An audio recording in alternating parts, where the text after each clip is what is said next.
1628, an act streamlining the process for the admission of drug dependents in government drug rehabilitation facilities, amending for the purpose Section 3, 54, 77, and 81 of Republic Act Number 9165, otherwise known as the Comprehensive Dangerous Drugs Act of 2002, Senator Soto III.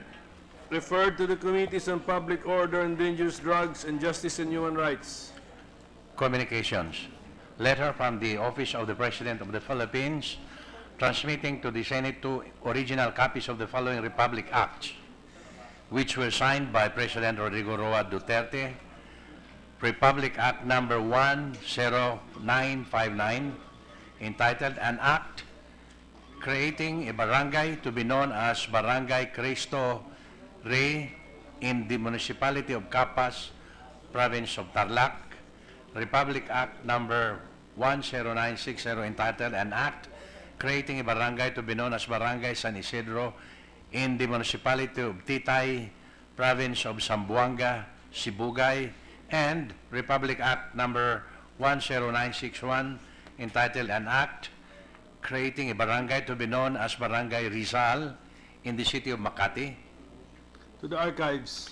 Letters from the Bangko Sentral ng Pilipinas transmitting to the Senate copies of the following certified and authenticated BSP issuances in compliance with Section 15A of Republic Act Number 7653, the New Central Bank Act, Circular Letter Number CL-2017-069 dated 17 November 2017, and Circular Number 983, corrected copy, dated 23 November 2017. To the Committee on Banks, Financial Institutions, and Currencies. Majority Leader. Mr. President, we are in receipt of the copy of the Bicameral Conference Committee report on the disagreeing provisions of Senate Bill 1239 and House Bill 4863. This is an act granting the Chief of the Philippine National Police and the Director and the Deputy Director for Administration of the Criminal Investigation and Detection Group the authority to administer oath and to issue subpoena and subpoena ducis tecum, amending for the purpose Republic Act 6975 as amended, otherwise known as the Department of Interior and Local Government Act of 1990. Now, with the permission of the Chamber, I move that we recognize the Chairman of the Senate panel, Senator Pampilo Lacson, to give us the highlights of the BICAM report. Senator Lacson is recognized. Thank you, Mr. President. As Chairman of the Senate panel of the Bicameral Conference Committee on the disagreeing provisions of Senate Bill 1239 and House Bill number 4863, may I present before this August Chamber the joint explanation of the said Conference Committee. The Conference Committee on the disagreeing provisions of Senate Bill 1239 and House Bill 4863, after having met and fully discussed the subject matter in the conference, hereby report to their respective houses the following. 1. The conference agreed to use the Senate version as the working draft. 2. Section 1 of the Senate version, which proposes to insert a new section 26-A after Section 26 of Republic Act 6975, was adopted with the following amendment. And I quote, insert the words "for administration" after the words "Deputy Director" to read as follows. Section 26-A, subpoena powers. The Chief of the PNP and the Director and the Deputy Director for Administration of the Criminal Investigation and Detection Group, CIDG. 3. Section 2 of the Senate version on separability clause was adopted. 4. Section 3 of the Senate version on repealing clause was adopted. 5. Section 4 of the Senate version on effectivity clause was adopted. And 6. The title of the Senate version was adopted and amended to read as follows. An act granting the Chief of the Philippine National Police, PNP, and the Director and the Deputy Director for Administration of the Criminal Investigation and Detection Group, CIDG, the authority to administer oath and to issue subpoena and subpoena duce tecum amending for the purpose Republic Act number 6975 as amended, otherwise known as the Department of the Interior and Local Government Act of 1990. We also agree that in case of a conflict between the statements and amendments stated in this joint explanatory statement and that of the provisions of the consolidated bill in the accompanying conference committee report, the provisions of the latter shall prevail. I move for the adoption of this bicameral conference or the joint explanation. Thank you, Mr. President. Mr. President, I second the motion of the distinguished gentleman from Cavite. Move to adopt and ratify the bicameral conference committee report on the disagreeing provisions of Senate Bill 1239 and House Bill 4863, and that the text of the joint explanation be inserted into the records of this chamber, Mr. President. There is a motion for us to adopt and ratify the conference committee report under consideration. Any objection? Hearing none, motion is approved. Thank you, Mr. President. I move to resume consideration of the following House bills on the conversion and amendments of charters of schools in some parts of the country. House Bill 3179, House Bill 5146, House Bill 5147, House Bill 5148, House Bill 5149, House Bill 5150, House Bill 2737, House Bill 5151, House Bill 4469, and House Bill 4597. Any objection? Hearing none, approved. The parliamentary status of the measures, Mr. President, is that we're still in the period of committee amendments, considering that we are done with the committee amendments of at least two, House Bill 3179 and 5146. So I therefore move to continue with the rest of the enumerated measures, which will be taken up one by one as previously ruled. So, Mr. President. So, Committee amendments. the motion is for us to proceed to the period for committee amendments. Yes, Mr. President. For the numerous House bills. Any objection? Hearing none, approved. We move to recognize Senator Francis Escudero, Chairman of the Committee on Education. Our chairman, Senator Escudero, is recognized. Thank you, Mr. President. Thank you, distinguished majority and minority floor leaders. Mr. President, just to elucidate on the parliamentary status, we are finished with proposing committee amendments for Committee Report number 124 on House Bill number 3179 and Committee Report number 127 on House Bill number 5146. We will now proceed to propose committee amendments to House Bill number 2737 contained in Committee Report number 123 as follows. Number 1, on page 2, line 12, delete the comma after the word act. Number 2, on the same page and line, delete the phrase unless in the meantime and in lieu thereof insert the word until. Number 3, on the same page and paragraph, lines 14 and 15, delete the phrase on or before December 31, 2021. The paragraph shall now read as follows. The institution shall retain its status prior to the effectivity of this act until it is able to comply with the requirements provided herein. Number 4. Any objection? May I proceed with all of the amendments for this bill, Mr. President? Imbis na isa-isa. As earlier agreed with the minority leader. It's an omnibus amendment for... Anyway, it will just take additional 5 seconds if we follow the normal procedure. Any objection? Hearing none, approved. The fifth amendment, The fourth amendment, Mr. Speaker, in the title, delete the phrase extending the deadline for compliance of the Northern Iloilo State University with requirements of the Commission on Higher Education for conversion into a state university. Also in the title, place a colon after the word entitled so that it shall now read as follows.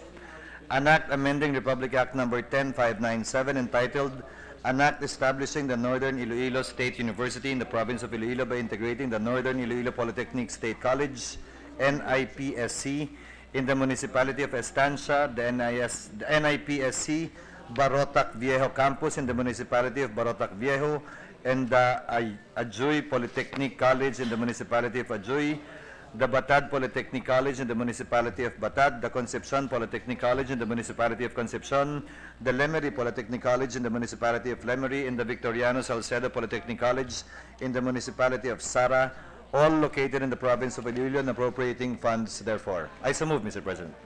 Victorino Salcedo. Okay, Yes, Mr. President. Any objection? Hearing none, approved. Thank you, Mr. President. Now for committee report number 125 on House Bill number 5148, may I propose the following amendments. Number 1, on page 2, line 17, delete the comma following the word act on the same page and line, delete the phrase unless, in the meantime, and in lieu thereof insert the word until on the same page and paragraph, lines 19 and 20, delete the phrase on or before December 31, 2021. The paragraph shall now read as follows. The institution shall retain its status prior to the effectivity of this act until it is able to comply with the requirements provided herein. I so move, Mr. President. Any objection? Hearing none, approved. In the title, delete the phrase renaming the Iloilo State University of Science and Technology as the Iloilo State University of Fisheries, Science and Technology, and extending the deadline for the compliance of the Iloilo State University of Science and Technology into State University with the requirements of the Commission on Higher Education thereby. The title shall now read as follows. An act amending Republic Act number 10604 entitled An Act Converting the Iloilo State College of Fisheries in the Municipality of Borotac Nuevo, Province of Iloilo into a state university to be known as the Iloilo State University of Science and Technology, with campuses in the municipalities of San Enrique, Dinguel, and Dumangas, and integrating therewith the Borotac Viejo Polytechnic Institute in the Municipality of Borotac Nuevo, all located in the province of Iloilo and appropriating funds therefore. So move, Mr. President. Any objection? Hearing none, approved. Thank you, Mr. President. Now on committee report number 126 on House Bill number 5150, may we propose the following amendments. On page 2, line 16, delete the comma following the word act on the same page and line, delete the phrase unless, in the meantime, and in lieu thereof insert the word until. On the same page and paragraph, line 18, delete the phrase on or before December 31, 2021, so that the paragraph will now read as follows. The institution shall retain its status prior to the effectivity of this act until it is able to comply with the requirements provided herein. So move, Mr. President. Any objection? Hearing none, approved. Also in the title, after the word amending, delete the phrase for the purpose. The title shall now read as follows.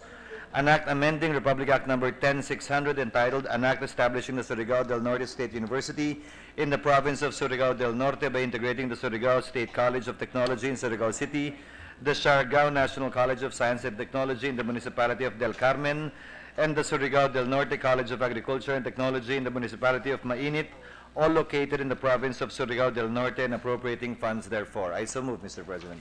And also to delete the phrase starting from effecting all the way to all located in the province of Surigao del Norte. That is correct, from Mr. the President. title. Any objection? Hearing none, approved. Thank you, Mr. President. Now proceeding forward to committee report number 128 on House Bill number 5147. On page 1, line 3, delete the phrase in the city of Talisay, province of Cebu. On page 2, line 15, delete the comma following the word act. On the same page and line, delete the phrase unless, in the meantime, and in lieu thereof insert the word until. On the same page and paragraph, lines 17 and 18, delete the phrase on or before December 31, 2021. The paragraph shall now read as follows. The institution shall retain its status prior to the effectivity of this act until it is able to comply with the requirements provided herein. I so move, Mr. President. Any objection? Hearing none, approved. On page 2, lines 19 to 27, delete the entire section 3 and renumber the succeeding sections accordingly. I so move, Mr. President. Any objection? Hearing none, approved. Thank you, Mr. President. Moving forward, committee report number 129 on House Bill number 5149. On page 2, line 5, delete the comma following the word act. On the same page and line, delete the phrase unless, in the meantime, and in lieu thereof insert the word until. On the same page and paragraph, lines 7 and 8, delete the phrase on or before December 31, 2021, so that the paragraph will now read as follows. The institution shall retain its status prior to the effectivity of this act until it is able to comply with the requirements provided herein. So move, Mr. President. Any objection? Hearing none, approved. In the title, delete the phrase extending the deadline for compliance of the Cotabato State Polytechnic College with the requirements of the Commission on Higher Education (SHED) for conversion into a state university thereby. The title shall now read as follows. An Act amending Republic Act number 10585 entitled An Act converting the Cotabato City in An Act amending the 1 minute suspension, Mr. President. Suspended. dun sa Cotabato.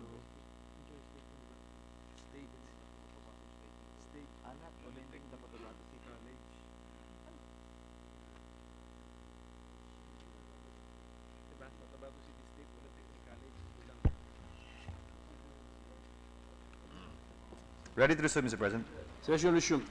The title should now read as follows, Mr. President. An act amending Republic Act Number 10585 entitled An Act Converting the Cotabato City Polytechnic College into a state university to be known as the Cotabato State University and appropriating funds therefore. So moved, Mr. President. Any objection? Hearing none, approved. Walang state dun sa On Polytechnic. Committee Report Number 130 on House Bill Number 5151, on page 1, line 6, delete the comma following the word act. On the same page and line, delete the phrase unless in the meantime, and in lieu thereof insert the word until. On page 2, lines 1 and 2, delete the phrase on or before January 31, 2021, so that the paragraph should now read as follows. The institution shall retain its status prior to the effectivity of this act until it is able to comply with the requirements provided herein. So moved, Mr. President. Any objection? Approved. In the title, delete the phrase extending the deadline for compliance of the Mountain Province State Polytechnic College with the requirements of the Commission on Higher Education for its conversion into a state university. And also in the title, after the word amending, delete the phrase for the purpose, so that the title should now read as follows. An Act amending Republic Act Number 10583 entitled An Act Converting the Mountain Province State Polytechnic College in the Municipality of Bontoc, Mountain Province into a state university to be known as the Mountain Province State University with campuses in the municipalities of Tadian, Bauco, Paracelis, and Barlig, all located in the Mountain Province, and appropriating funds therefore. So moved, Mr. President. Any objection? Hearing none, approved. Mr. President, we have no amendments for Committee Report Number 133 on House Bill Number 4469, as well as Committee Report Number 134 on House Bill Number 4597. May I therefore make an omnibus motion, Mr. President, to close the period of amendments for the bills aforementioned and stated by the Majority Leader earlier. We will close first the period for committee amendments. So, are there individual amendments from the floor?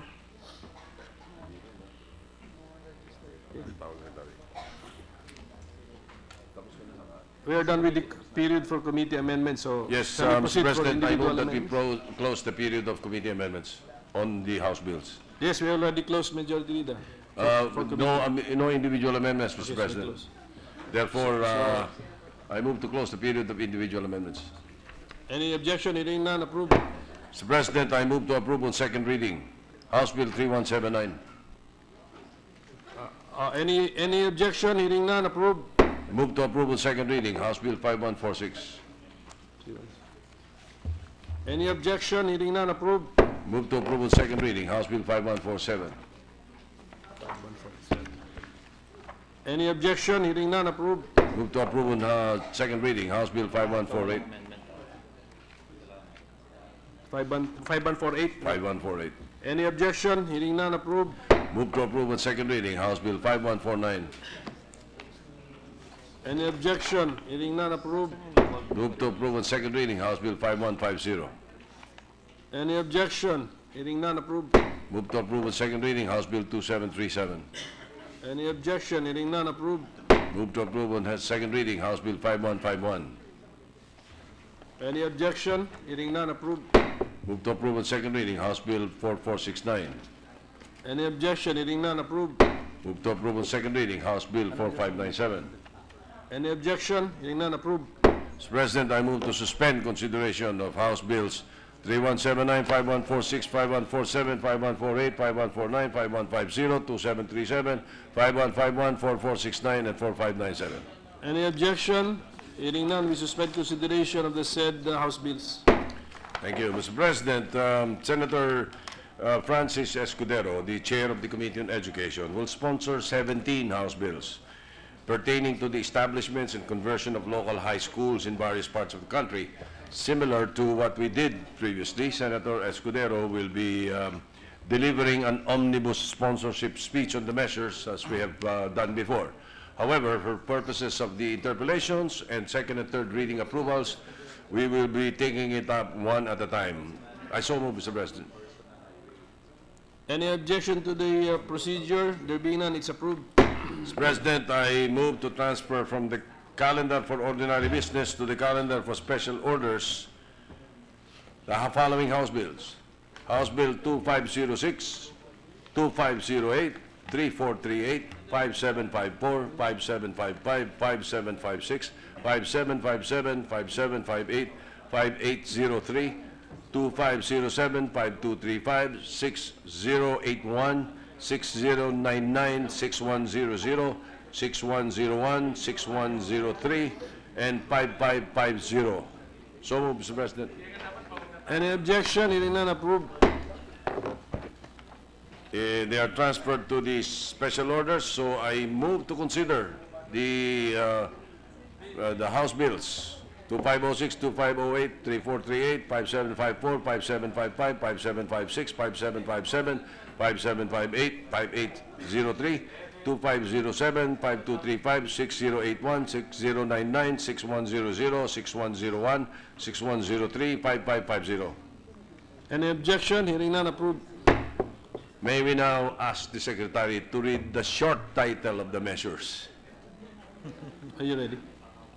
Secretary, please do so. House Bill number 2506, an act establishing a national high school in Barangay Paso de Blas, Valenzuela City, to be known as Paso de Blas National High School and appropriating funds therefor. 2508, an act establishing a national high school in Barangay Bagbagin, Valenzuela City, to be known as Bagbagin National High School and appropriating funds therefor. 3438, an act establishing an elementary school in Barangay Ugong, Valenzuela City, to be known as Antonio Serapio Elementary School and appropriating funds therefor. 5754, an act separating the Rizal National School of Arts and Trades, Santos Extension, or in Barangay Santor, Municipality of Rizal, Kalinga, from the Rizal National High School of Arts and Trades, converting it into Independent National High School to be known as Santor National High School and appropriating funds. And 5755, an act separating the Parañaque National High School, Don Bosco Extension in Barangay Don Bosco, Parañaque City, from the Parañaque National High School, converting it into Independent National High School to be known as Don Bosco National High School and appropriating funds therefor. House Bill 5756, an act establishing a national high school in Barangay Di Pase, Municipality of Bayog, Province of Zamboanga del Sur, to be known as Di Pase National High School and appropriating funds therefor. 5757, an act separating the Parañaque National High School, San Antonio High School and annex in Barangay San Antonio, Parañaque, from the Parañaque National High School, converting it into an independent national high school to be known as San Antonio National High School, Parañaque, and appropriating funds therefor. 5758, an act separating the Bukod National High School, Daklan Extension in Barangay Daklan, Municipality of Bukod, Province of Benguet, from the Bukod National High School, converting it into Independent National High School to be known as Daklan National High School, and appropriating funds therefor. 5803, an act establishing a national high school in Barangay Manlilisid, Municipality of Javier, Province of Leyte, to be known as Manlilisid National High School and appropriating funds therefor. 2507, an act establishing a national high school in Barangay Ugong, Valenzuela City, to be known as Justice Eliezer de los Santos High School. 5235, an act establishing a national science high school in the city of Lawag, Province of Ilocos Norte, to be known as Lawag City National Science High School and appropriating funds therefor. 6081, an act changing the name of Manlabang National High School in Barangay Manlabang, Municipality of Caibiran, Province of Biliran, to Caibiran National High School. 6099, an act separating Mayor Bartolome Cerut and National Agricultural and Trade High School, Masimut Annex in Barangay Masimut, Municipality of Cabugao, Province of Apayao, from the Mayor Bartolome Cerut National Agricultural and Trade High School, converting it into Independent National High School to be known as Musimut National High School and appropriating funds therefor. 6100, an act separating the Governor Benjamin Legiab Sr.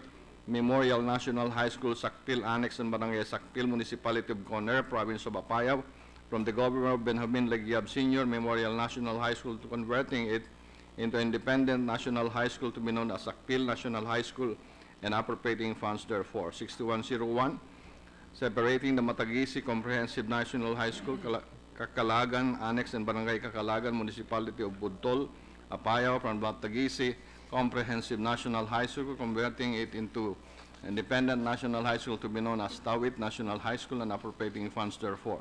6103, separating this corner Central National High School, Ginaang Annex and Barangay Ginaang Municipality of Conner, converting it into Independent National High School to be known as Ginaang National High School and appropriating funds therefore. And House Bill number 5550, an act separating the Kamalog National High School, Malagnat Extension, Barangay Malagnat, Pinukpok, Province of Kalinga, from the Kamalog National High School, converting it into Independent National High School to be known as Malagnat National High School, and appropriating funds therefore.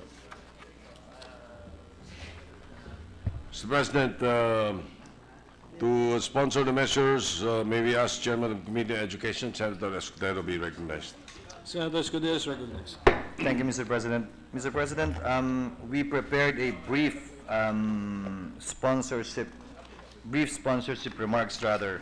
But before I proceed with that, may I ask, as previously agreed upon by your chairperson of the Committee on Education with both the majority and minority leader, may I ask that the explanatory note as contained in the original House bills which we have inserted as part of the committee report be inserted into the records as part of the sponsorship speech of the measures mentioned by the majority floor leader.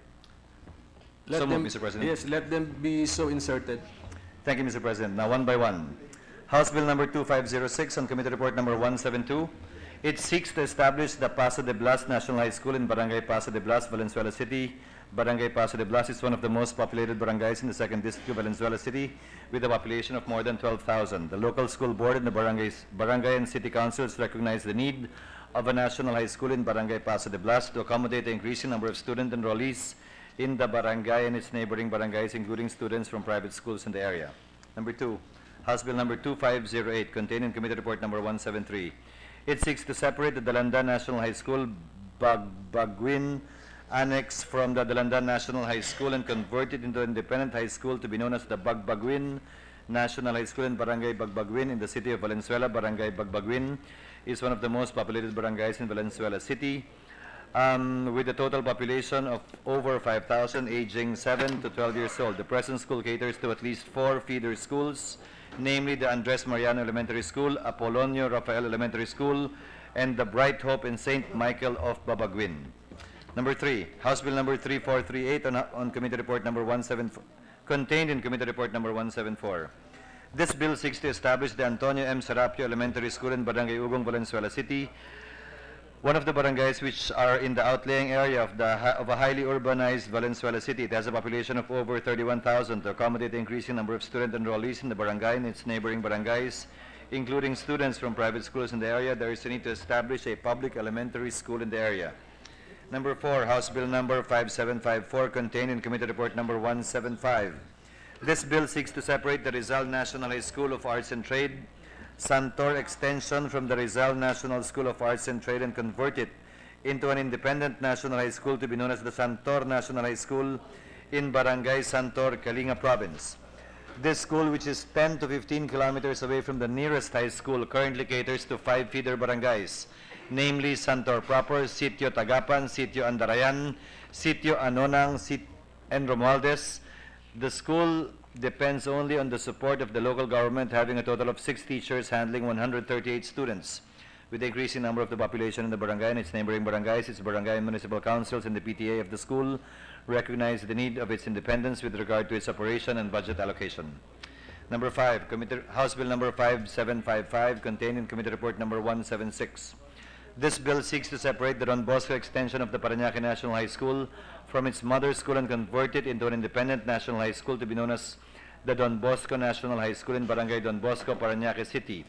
Don Bosco High School was established in 2013 in preparation for the implementation of the K-12 program and catered to students residing in Barangay Don Bosco who were previously enrolled in other high schools located in Barangays Moonwalk and Sun Valley. Since then, it has become one of the fastest growing high schools in the city of Parañaque in terms of student population, hence the need for this bill. Number 6, House Bill number 5756, contained in Committee Report number 177. This bill seeks to separate the Dipase campus of the Bayog National High School and convert it into an independent national high school to be known as the Dipase National High School in the municipality of Bayog, Zamboanga del Sur. This school is 8 kilometers away from the Bayog National High School main campus. Many of the families of the elementary graduates from the area cannot afford to go to high school due to the transportation cost and other expenses in going to and from the nearest high school. Also, hazardous road terrain endanger the students' lives. This school currently caters to 7 feeder schools from barangays Dipase, San Isidro, Mataga, Balumbunan, Lamare, Agutayan, and Talamimi. Number 7. House Bill number 5757 under Committee Report number 178. It seeks to separate the San Antonio High School Annex from the Parañaque National High School and convert it into an independent national high school to be known as the San Antonio National High School in Barangay San Antonio, Parañaque City. San Antonio High School is the only public high school in Barangay San Antonio and is very accessible to 3 public elementary schools, namely San Antonio Elementary School, 4th Estate Elementary School, and the Sampaloc Site Elementary School. Many of the families of elementary graduates from these schools are financially constrained, considering the logistical costs and other expenses in sending their kids to the nearest high school from the barangay. There is also a need to decongest student population of Parañaque National High School and Nashville National High School, where most of the students are from Barangay San Antonio. Number 8, House Bill number 5758 contained in Committee Report number 179. This bill seeks to separate the Daklan extension of Bukod National High School and convert it into an independent national high school to be known as Daklan National High School in Barangay Daklan, Municipality of Bukod, Province of Benguet. The Benguet State University Bukod campus has been fully integrated to its main university. Thus, it has completed phasing out its laboratory secondary department, leading to a sudden increase of enrollees in the extension campus of Daklan, which absorbed most of the displaced students of the university. Accessibility is always a problem, as the distance from the extension campus to its main campus, which is the nearest public high school, is more or less 30 kilometers away. It caters to 10 feeder schools from barangays and neighboring barangays, namely Daklan, Ambangig, Kamanggaan, Bila, Palansa, Bukod, Carao, Ekip, Bangao, and Alberto Quilan. Number 9. House Bill number 5803 contained in Committee Report number 180. The bill seeks to establish the Manlilisid National High School in Barangay Manlilisid, Municipality of Javier, Province of Leyte. The population of high school students in the municipality of Javier, Leyte has dramatically increased, especially in the southern part of the municipality. More than half of the students in the southern part of the municipality opted to enroll in the schools from neighboring municipalities, which are more than 9 kilometers away, while others were forced to discontinue their studies due to lack of an accessible secondary school in the area. This school is projected to cater to students from 8 barangays, namely Manlilisid, San Sotero, Comatin, Caraye, Oding, Kankayang, Abuyugay, and Karanhug. Number 10. House Bill number 2507, contained in Committee Report number 181. This bill seeks to establish the Justice Eliezer R. de los Santos High School in Barangay Ugong, Valenzuela City. Barangay Ugong, a barangay which is located in the outlying area of the highly urbanized city of Valenzuela, has a population of 31,000. The establishment of a public school in Barangay Ugong will accommodate the increasing number of students and enrollees in the barangay and its neighboring barangays, including students from private schools in the area. Number 11, House Bill number 5235, contained in Committee Report number 182. This bill seeks to establish the Lawag City National Science High School in Lawag City, Province of Ilocos Norte, as there is no specialized high school in the area. Being the capital of the Province of Ilocos Norte, a science high school that will offer courses that focus on the fields of science, technology, and mathematics, and adjust to the K-12 system. STEM skills and interests of students is necessary. This school will also cater to students within and outside the city. Number 12, House Bill number 6081, contained in Committee Report number 183. This bill seeks to change the name of the Manlabang National High School in Barangay Manlabang, Municipality of Caibiran, Province of Biliran, to the Caibiran National High School. There are only 2 public senior high schools in Caibiran, Biliran. Number 1, the ICT High School of Eastern Biliran, and number 2, the Manlabang National High School, the latter being the biggest senior high school that caters secondary education to the whole municipality. It is but proper to rename the institution from its current name to the name of the municipality. Number 13, House Bill number 6099 contained in Committee Report number 184. This bill seeks to separate the Masimut Annex of the Mayor Bartolome Cerut National Agricultural Trade High School and convert it into an independent national high school to be known as the Musimut National High School. This school is 10 kilometers away from the nearest high school. It caters to 5 feeder schools, namely barangays Musimut, Kadikitan, Nagbabalayan, Dibagat, and Lukab. At present, the school has a 2-classroom school building and a makeshift classroom, and is lacking sufficient teaching personnel, adequate learning materials and equipment, as it is dependent on its main campus for everything, including the most basic improvement plans, growth, and initiative. Number 14, House Bill number 6100 contained in Committee Report number 185. This bill seeks to separate the Sakpil Annex of the Governor Benjamin Lengyab Senior Memorial High School and convert it into an independent national high school to be known as the Sakpil National High School. The school, which is 10 kilometers away from the nearest high school, has at least 5 feeder schools from barangays Sakpil, Mabiga, Puguin in the municipality of Coner, Apayao Province, and barangays Tagay, Katabogan in the municipality of Pinokpuk, Kalinga Province. At present, the school has 4 classrooms, 2 of which are makeshift classrooms, and is lacking in sufficient teaching personnel, adequate learning materials, and equipment.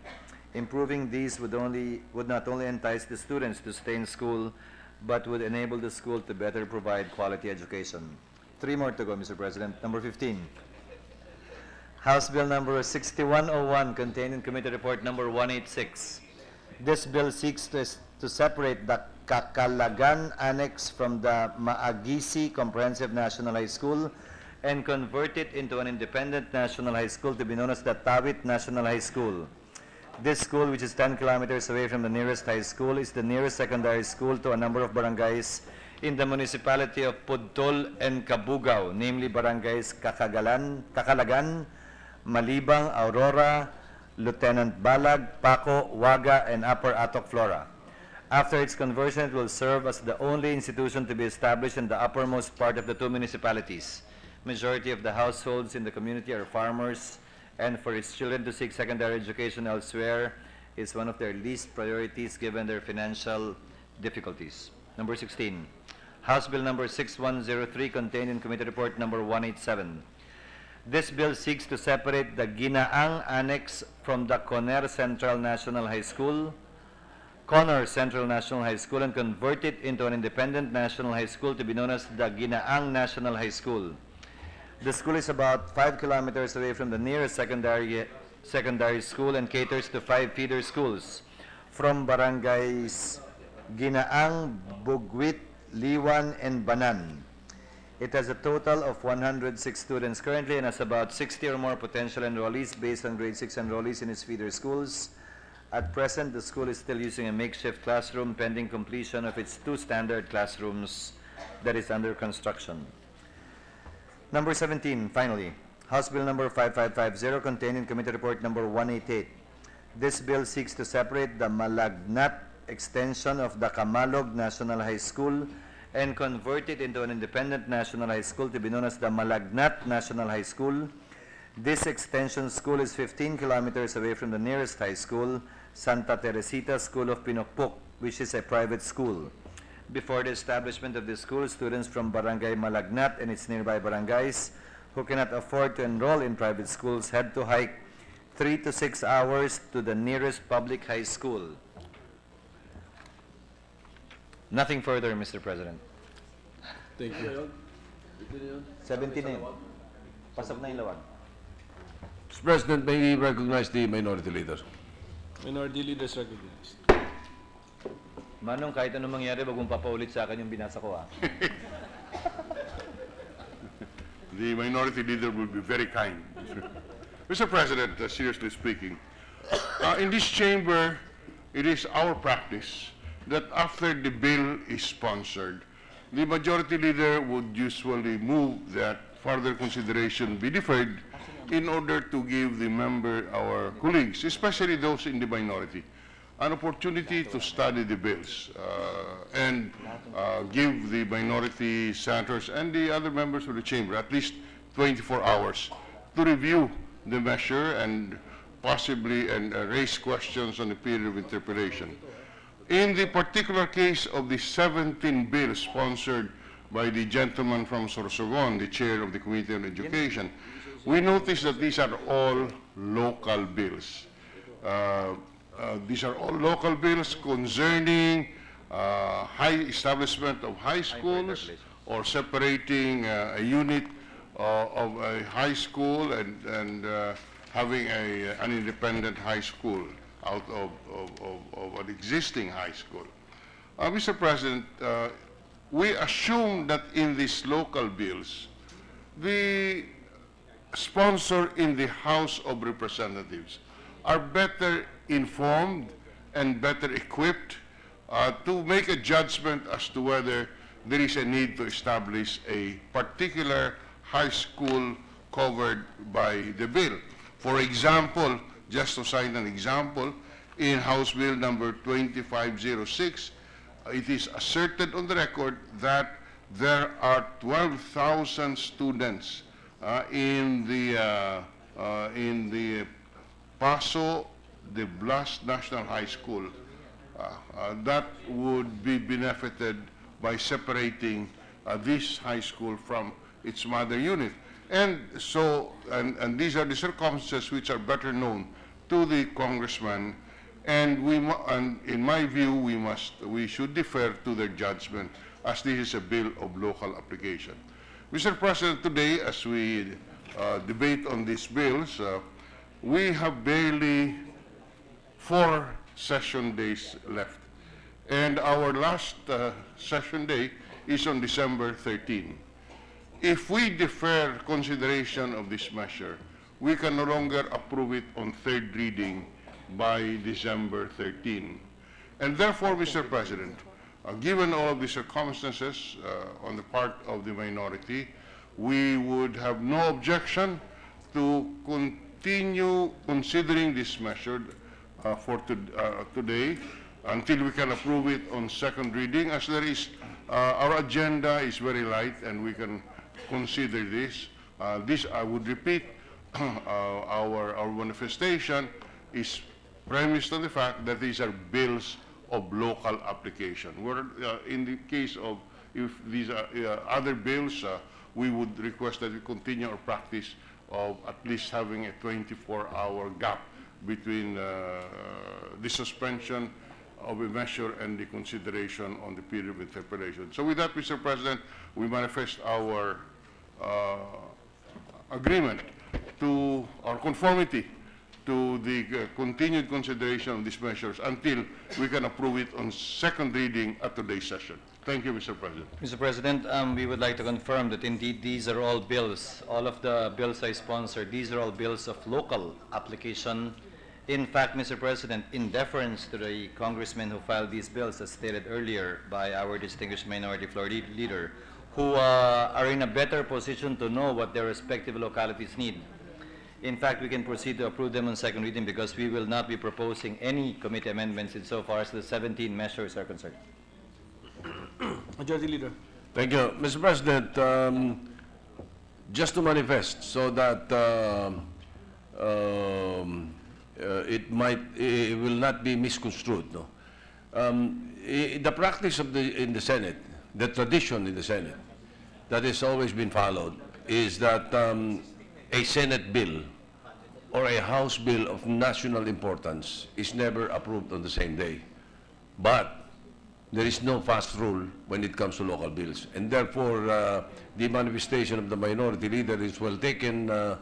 We have just been a witness to the spectacle of the experience of being a Senate President and a majority leader, and now a minority leader, so that he knows the predicament that we are in this type of situation, Mr. President. Therefore, I wish to thank the minority leader for the manifestation, and if there is no, there are no objections from the floor, Mr. President, I I move that we open the period of interpellations on the measures that were mentioned. Any objection? Hearing none, we are now in the period of interpellations. Mr. President, no member intimated or registered with this representation their intent to interpolate on these bills. Mr. President, I move to close the period of interpellations. No objection. Closed. Move to open the period of committee amendments, Mr. President. Any objection? We are now in the period for committee amendments. Mr. President, we have no committee amendments, and neither did any member intimate to this representation as chairman of the committee their intention to propose individual amendments. I move to close the period of committee amendments. Any objection? Hearing none. Closed. Move to open the period of individual amendments, Mr. President. Any objection? Hearing none, we are now. May we recognize the minority leader, Mr. President. Senator Drilon. We have an individual amendment on House Bill 5235 under Committee Report 182, Mr. President. If the gentleman from Sorsogon will yield. Yes, Mr. President. Mr. President, on House Bill number 5235, we move to amend on line 4 the words Lawag City appearing on line 4. We move to amend Lawag City to Rodolfo C.G. Farinas Jr. so that the line will now read, there hereby established under the supervision of the Department of Education a National Science High School in the city of Lawag, province of Ilocos Norte, to be known as Rodolfo C.G. Farinas Jr. National High School. Accepted, Mr. President. Any objection from the floor? Hearing none. Approved. The same amendment is proposed on line 7. Again, the phrase, the reference to Lawag City be deleted, and the same and the amendment as in line 4, replace Lawag City with Rodolfo C.G. Farinas Jr. C.G. Farinas Jr. Accepted, Mr. President. It's consistent. Any objection? Hearing none. Approved. With that, Mr. President, we move to amend the title of the measure. Again, the reference to Lawag City in the title should now be changed to Rodolfo C.G.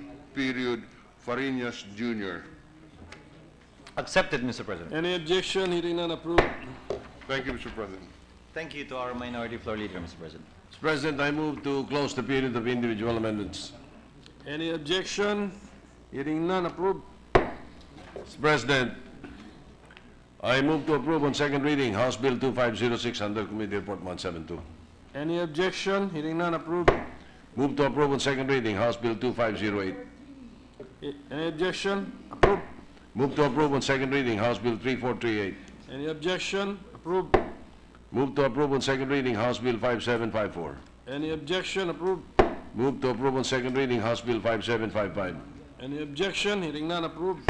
Move to approve on second reading House Bill 5756. Any objection? Approved. Move to approve on second reading House Bill 5757. Any objection? Hearing none. Approved. Move to approve on second reading House Bill 5758. Any objection? Approved. Move to approve on second reading House Bill 5803. Any objection? Approved. House Bill, move to approve on second reading House Bill 2507. Any objection? Hearing none. Approved. Move to approve on second reading House Bill 5235. Any objection? Hearing none. Approved. Move to approve on second reading House Bill 6081. Any objection? Hearing none. Approved. Move to approve on second reading 6099. Any objection? Hearing none. Approved. Move to approve on second reading House Bill 6100.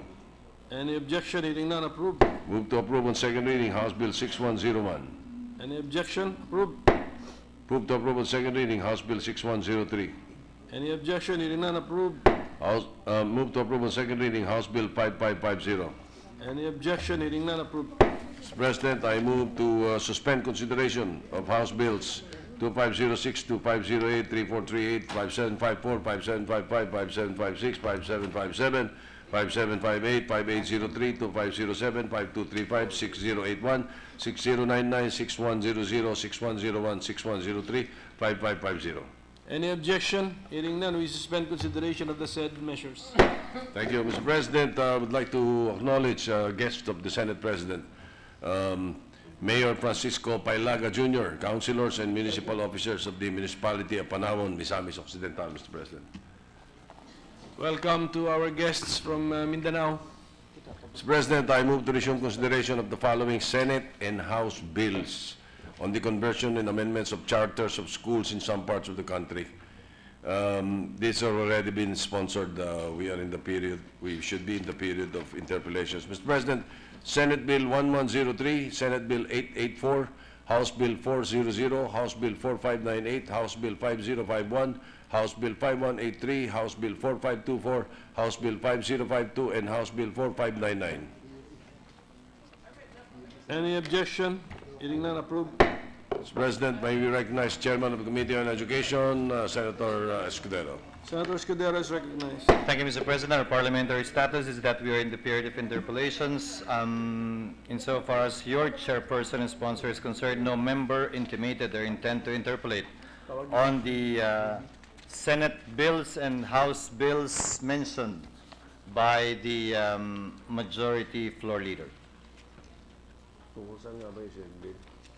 May we just be again reminded of the sponsor of what Senate Bill 1103 is all about, Mr. It President. is the establishment of a PUP campus in Sablayan, Occidental Mindoro, as well as in San Juan, authored by our colleague, Senator Ejercito, who is about to step out. I don't know why. And what about Senate Bill 884, Mr. President?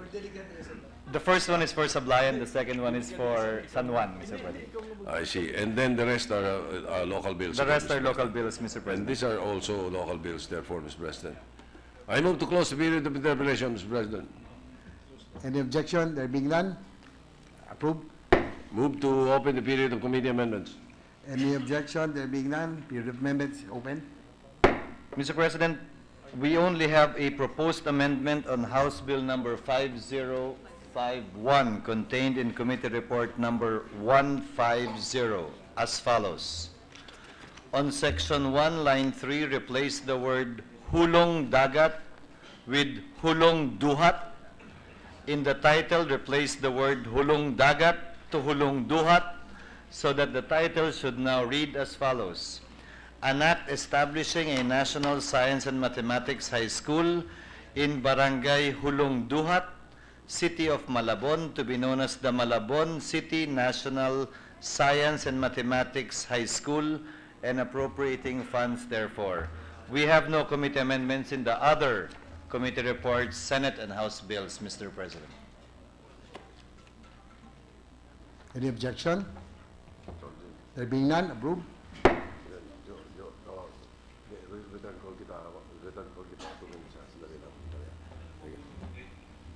Mr. President, I move to close the period of committee amendments. Any objection? There being none, motion is approved. There are no individual amendments. I move to close the period of individual amendments on all the Senate and House bills mentioned, Mr. President. Any objection? There being none, motion is approved. Mr. President, I move to approve on second reading Senate Bill 1103. Any objection? There being none, motion is approved. Move to approve on second reading Senate Bill 884. Any objection? There being none, motion is approved. Move to approve on second reading House Bill 400. Any objection? There being none, motion is approved. Move to approve on second reading House Bill 4598. Any objection? There being none, motion is approved. Move to approve on second reading House Bill 5051. Any objection? There being none, motion is approved. Move to approve on second reading House Bill 5183. Is there any objection? There being none, motion is approved. Move to approve on second reading House Bill 4524. Any objection? There being none, motion is approved. Move to approve on second reading House Bill 5052. Is there any objection? There being none, motion is approved. Move to approve on second reading House Bill 4599. Any objection? There being none, approved. Move to suspend consideration of Senate Bill 1103, Senate Bill 884, House Bill 400, 4598, 5051, 5183, 4524, 5052, and 4599. Any objection? There being none, consideration of the measures enumerated is suspended. Thank you, Mr. President. There is just one more item for today, and all because it is a very important day today and tomorrow. And as mentioned by the Minority Leader, we have one more bill that is already been pending in the period of interpellation for some time.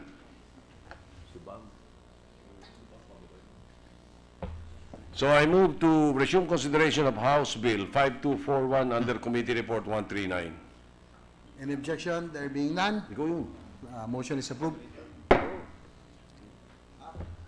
This is the proposed measure on the declaring December 8th, the Immaculate Conception of Mary, every year a special non-working holiday.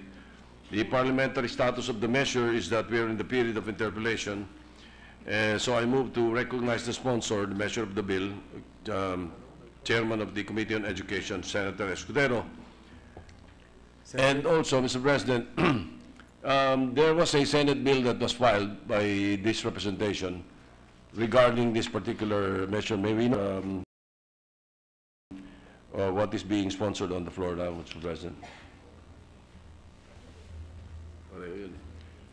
Mr. President, it is House Bill number 5241, taking into consideration Senate Bill number 1430, filed by our Majority Floor Leader. 1430. 1430. Mr. President, I have received any reservations for interpellation. So I move to close the period of interpellations, Mr. President.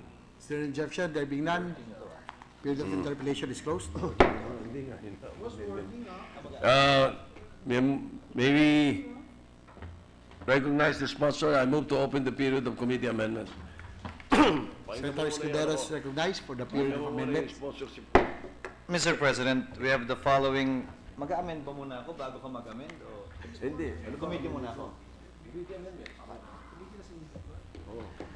Mr. President, may we propose the following committee amendments? On page 1, section 1, line 2, delete the syllable none, N-O-N, from the word non-working so that the paragraph should now read as follows. Mr. President. Kaya tinatanong kita kanina. Yes, Majority Leader. Kala ko may iba kang ano eh. Mr. President. Mr. President, may I request for a minute suspension, Mr. President? It's okay, it's okay. Mr. President, may I ask that the sponsor reconsider that particular amendment. If that is the only amendment for the entire bill, the entire measure, may I appeal not only to the sponsor but to our colleagues that we act on the Senate bill or the House bill as is, that it be a non-working holiday. Mr. President, you see, there are only a number of religious feasts in the Philippines. There are only 3 holidays of obligation in the Philippines. These are being the most important feasts of the liturgical year. Under the Code of Canon Law, currently recognized by the Holy See and the Catholic Bishops' Conference of the Philippines, we have only 3 holidays of obligation, namely Christmas Day, or Nativity of our Lord, the Solemnity of Mary, the Mother of God, January 1, and the Feast of the Immaculate Conception, which is December 8. And that is the only one that has not been declared. In the December 25, talagang automatic eh. And January 1, automatic eh. Ito lang ang hinihinging non-working holiday of this particular religion, Mr. President. And so, I think if we are able to give non-working holidays to other religions, we might as well do so for this one. So, if the sponsor will reconsider, I will suggest that we retain the intent of the House bill. By the way, this is a first also because for this Congress, This is a House bill sponsored by the Majority Leader of the House or Representatives and the Majority Leader of the Senate, Mr. President. So if the sponsor will reply, Mr. President. Hindi ko alam kung bayad kasalanan nila yon, bayad sa kasalanan nila yon o ano, pero Mr. President, for the record, I would like to explain where the committee is coming from without necessarily objecting or not yet accepting the proposed amendment, the proposed retention of the majority floor leader. The committee your committee made it a policy not to add to the holidays, given the, I think we have about 15 pending bills seeking to declare non-working holidays, ranging from an Immaculate Conception Day to a Bible Day filed by Senator Joel and Senator Manny, to a Lapu-Lapu Day, to about 15 more holidays. Now, Mr. President, we had a discussion on this previously when we had an initial bill declaring it a working holiday. And right now we have about 24 holidays in a year. This is by far one of the highest in any country in the world. For example, in the United States, they have what they call a President's Day. Lahat na ng presidente nila hinalo-halo nila sa isang araw. Hindi yung may Lincoln Day, may Washington Day, walang ganon. Isang presidente na lang. Tayo, meron tayong Bonifacio Day, meron tayong Rizal Day, meron tayong Araw ng Kagitigan, meron pa tayong National Heroes Day. 4 na magkakaiba ho yun. All supposed, iba pa yung kay Ninoy Aquino, all supposedly celebrating heroism. This is where your committee is coming from. We do not want to add to it at the risk of our country becoming less competitive. Take, for example, Mr. President, our BPO industry. They couldn't care less about our holidays here, much less our working time here, because they operate abroad. At an average salary of 2,000 per day, pag nagdeklara tayo ng holiday and it happens to fall on a weekday there because they couldn't care less about our holidays here, they have to pay an additional 2,000. Doblado sa batas natin eh. So at 23 holidays, multiply that by 1,300,000 BPO employees. 1 million na lang kasi mahirap mag-add eh. So that's about an additional expense of 20 billion insofar as they are concerned. I'm not even counting yet overtime pay. I'm not even counting other night shift differential or other benefits they're entitled to under the law. That is where your committee is coming from. Again, Mr. President, Your Honor, this is not really an objection, but that is the reason why we were supposed to propose the amendment. And my worry is if we make this a non-working holiday, I'm sure the Bible holiday, Senator Joel and Senator Manny will also propose that it be an additional holiday, so that will make our holidays 25. That's my only worry, Mr. President, Your Honor. That's why we were proposing to be consistent for us to have working holidays instead of non-working ones. Unless we, of course, overhaul everything, come up with a list that limits it to only a given number, which is acceptable both to industry and to employees. Kasi yung arawan po, pag holiday, wala ho silang kita, so it affects both sides of the equation. So, may I request for a minute suspension, Mr. President? Session suspended. Hindi, pero kasi, yung mga ibang holidays na sinasabi, yung mga holidays na sinasabi, gagawing non-working holiday lang, gano'n eh. Itong particular Immaculate Conception Day, sa Catholic religion, holiday of obligation. There are only 3 holidays of obligation sa Catholic Church. Immaculate Conception, Christmas, tsaka January 1, which is supposed to be Mother Mary. Hindi ba pag-ibiyerno sa ato? Hindi, yung buong yun, gobyerno nagdideklara nun. Kaya, ito, suggestion lang. You know, in me, it is about time that we review our holidays. Yun. Kasi, Padre, I agree with you. We should review everything. Including, hindi ko pa pinabanggit eh, ang local holidays. Hindi ko binibili. Oh, hindi mo Pilipino. Eh, kung bibilangin mo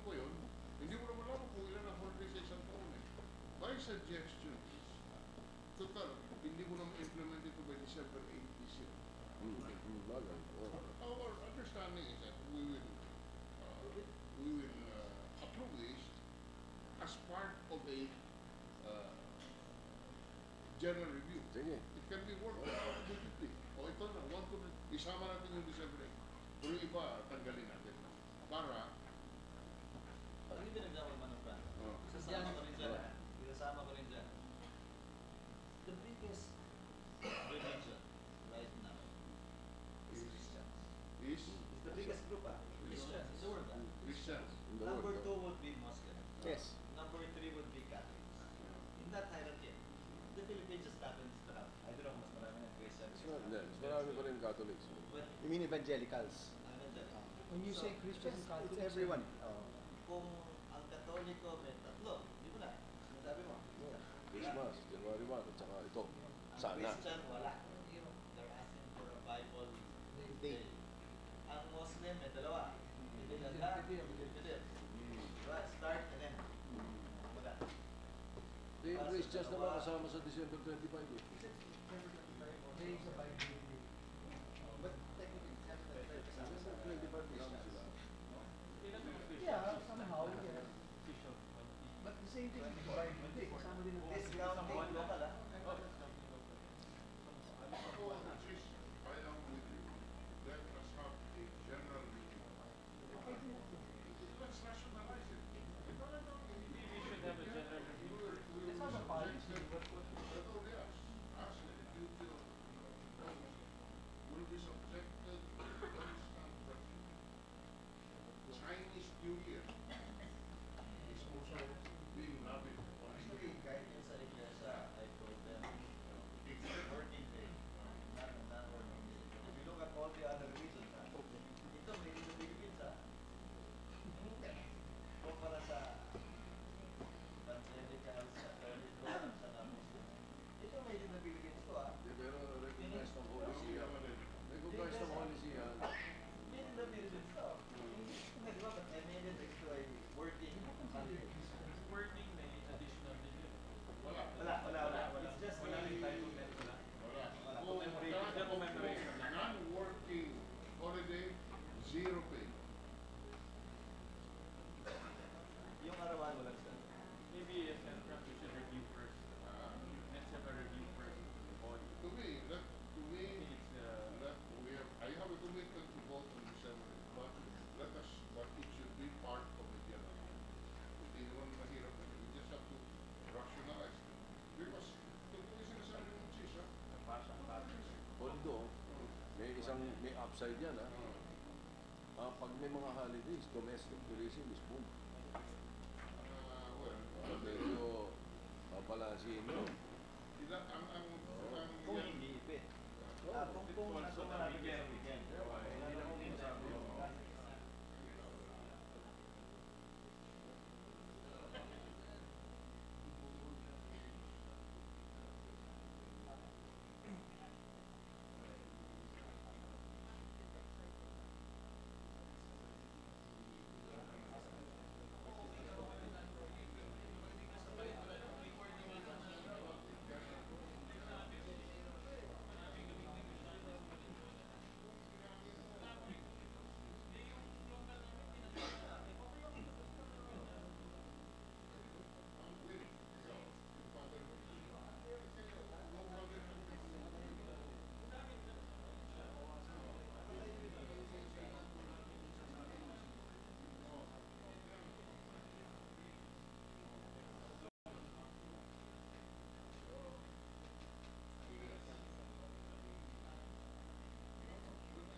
ganun.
Pero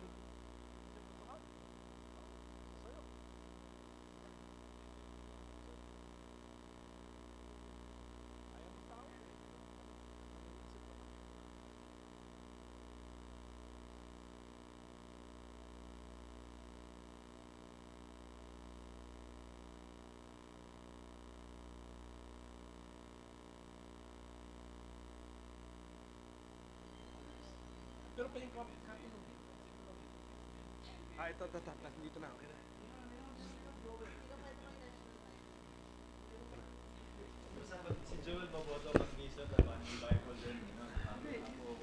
We are ready to resume, Mr. President.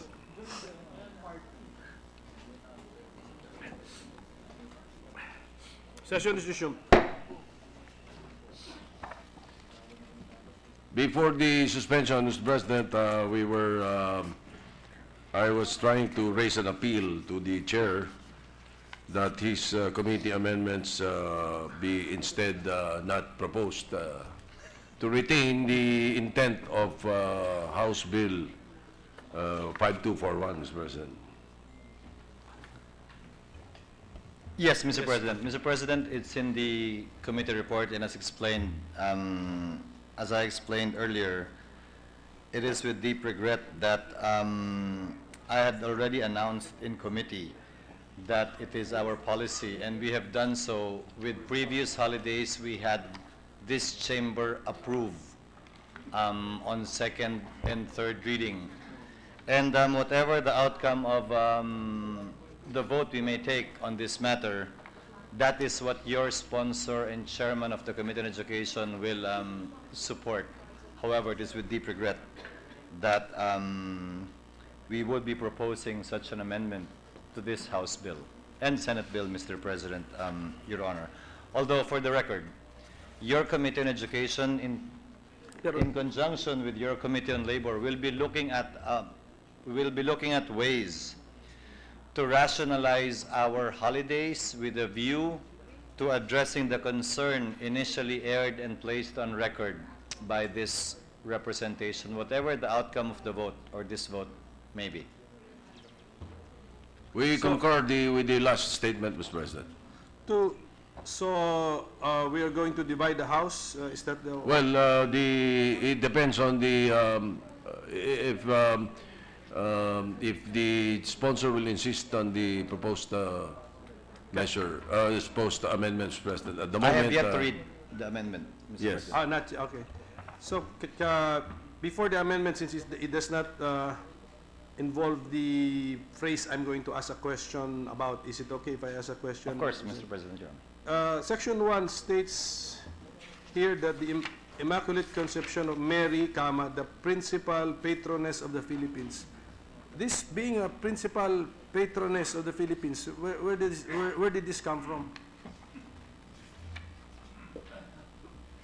This was in the original House bill, Mr. President, Your Honor, and found also in the counterpart Senate measure filed by our majority floor leader, which he was, I think, explaining to us earlier the significance of, although off the record. Perhaps he can spread into the records the phrase principal patroness of the Philippines. Clearly that refers to Mother Mary, Mr. President, Your Honor. Just to help us understand the significance of the date from the point of view of a Filipino, is the designation of Mary as the principal patroness of the Philippines by law, or by any other rule or regulation? This would be it, Mr. President. That's my understanding. I don't think there's a law designating her or affording her that, if I may call it a title. I don't think there is. This would be the first, Mr. President, Your Honor. My reading of the section is that we are precisely declaring her feast day a holiday because she is the principal patroness of the Philippines. So I want to find out whether the basis for considering Mary the principal patroness of the Philippines is purely religious basis or is there an existing law, department order, rule, or regulation designating her as such? Mr. President, as I understand, based on the explanatory note, it was Pope Pius the 12th who gave her such a designation upon the request of our own Catholic bishops to so declare her under the title of Immaculate Conception as the patroness of the Philippines, which was done by Pope Pius XII on September 12, 1942. So it's a So that's the basis, Mr. President. papal issuance, yes. Okay, I get it. So it's a non-state issuance. Yes, Mr. Thank you President. for the clarification. So where are we now, Majority Leader? The committee amendments, Mr. President. Okay, so go ahead, sir. Again, Mr. President, with deep regret in not being able to accommodate given the policy pronouncement your chair made, and subject to the final disposition by the chamber of this matter, may we propose as a first amendment on page 1, section 1, line 2, delete the syllable quote-unquote none, N-O-N, from the word non-working, so that the paragraph will now read as follows. Section 1, December 8th of every year is hereby declared a special working holiday in the entire country to commemorate the feast of the Immaculate Conception of Mary, the principal patroness of the Philippines. Is there any objection? Yes, Mr. President. There's an objection. It's with regret that I have to object. I wish to always support the chairman of the different committees, Mr. President, as the tradition goes. But in this case, I have to object. We understand, Mr. President, and no apologies necessary and no regrets necessary. And the chair will pursue with the amendment. So we have to now divide the House. Okay.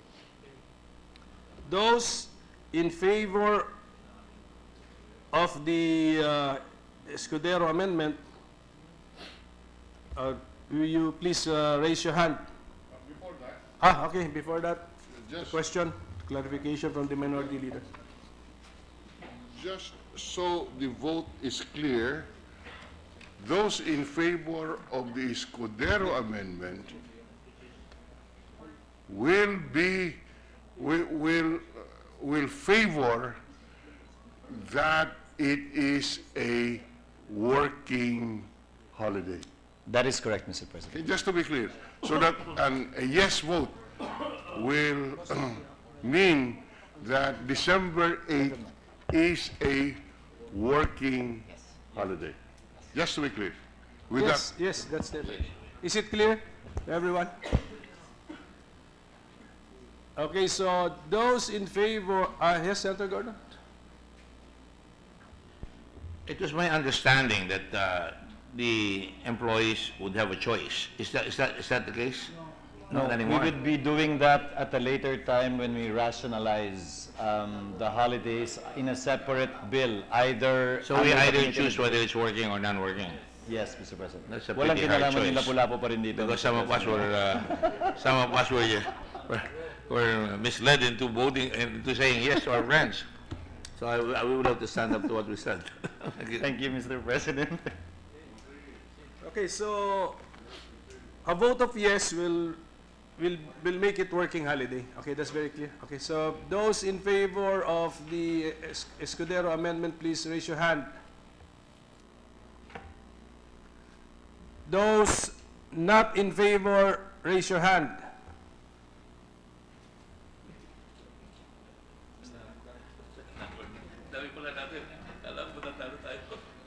Ibig sabihin ba nito, lahat na gusto yung holiday, non-working na? Can I announce the result, please? Let me announce the result.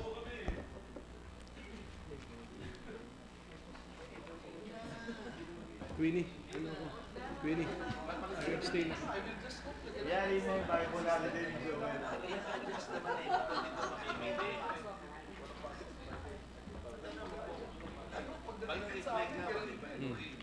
Tama? 2. Senate Bill 1430. 1430 to. The amendment, okay. With 2 affirmative votes, 10 negative votes, and 1 considered to have abstained, the proposed amendment is lost. Thank you, Mr. President. Mr. President, our second proposed amendment in the committee report is related to the first one. Hence, we will be withdrawing that already. And there being no further committee amendments, may we move that the period of committee amendments be closed. Mr. President, may I just make a manifestation explaining my Yes, vote? go ahead, Senator Villanueva. Yes, Mr. President, this representation is not a Catholic, but I grew up in a religious community. Hence, it would be kind of odd for me to vote against the non-working holiday. And this representation, together with Senator Manny Pacquiao, also filed a similar measure for the Bible Day. And at the proper time, we will also move for the same, Mr. President. I just want to put that on record. Thank you very much. Yes, sir. Mr. Sponsor. We take note of the manifestation of Senator Villanueva, and we would be more than willing to be outvoted for a second time when that time comes. I hope so.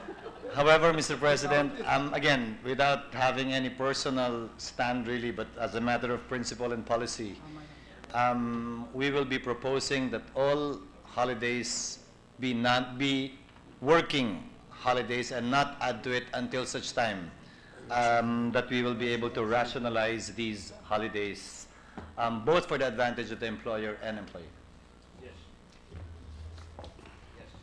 So, saan tayo ngayon? Where are we now? Thank you, Mr. President. I move to close the period of committee amendments, Mr. Okay, President. any objection? Hearing none, approved. Mr. President, there are no individual amendments. I move to close the period of individual amendments. Any objection? Hearing none, approved. Thank you, Mr. President. I move to approve on second reading House Bill 5241. Any objection? Saan Senate Bill? Taking into consideration Senate Bill 1430, Mr. Okay, President. yes, okay. So we are voting on the House Bill. Any objection to approve on second reading? On second reading? Hearing none, approved. Thank you, Mr. President. We wish to thank our colleagues for supporting the request of the House of Representatives Majority Leader, Mr. President. Move to suspend consideration of House Bill 5241. Any objection? Hearing none, approved. Mr. President, may I have a 1-minute suspension again? Session suspended.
Ready to resume, Mr. President?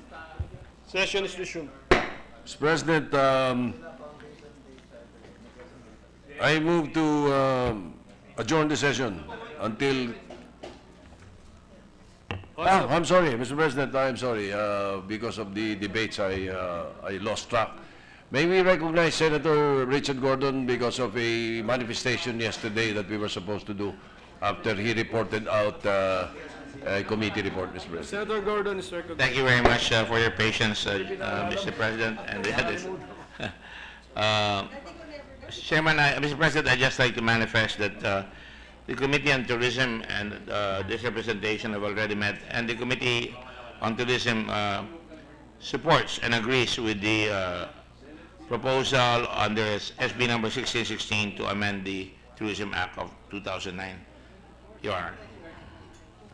With that manifestation, Mr. President, and in concurrence with the with the minority leader, we'd like to move that the sponsorship speech yesterday delivered by Senator Gordon be made the sponsorship speech for Senate Bill 1616. And therefore, Senate Bill 1616 can now be open for second reading, Mr. President. Is there any objection? Senator Binay? Mr. President, just a manifestation. As chairman of the Committee on Tourism, I concur with the gentleman from Olongapo and Katipunan. Okay, so is there, sir, there being no objection to the motion of the majority leader, the said motion is approved. Thank you, Mr. President. I move to suspend consideration of Senate Bill 1616. Any objection? Hearing none, approved. Thank you, Mr. President. I move to adjourn the session until 3 o'clock in the afternoon of Monday, December 11, 2017. Is there any objection? There being none, session is adjourned until 3 o'clock in the afternoon of Monday, December 11, 2017.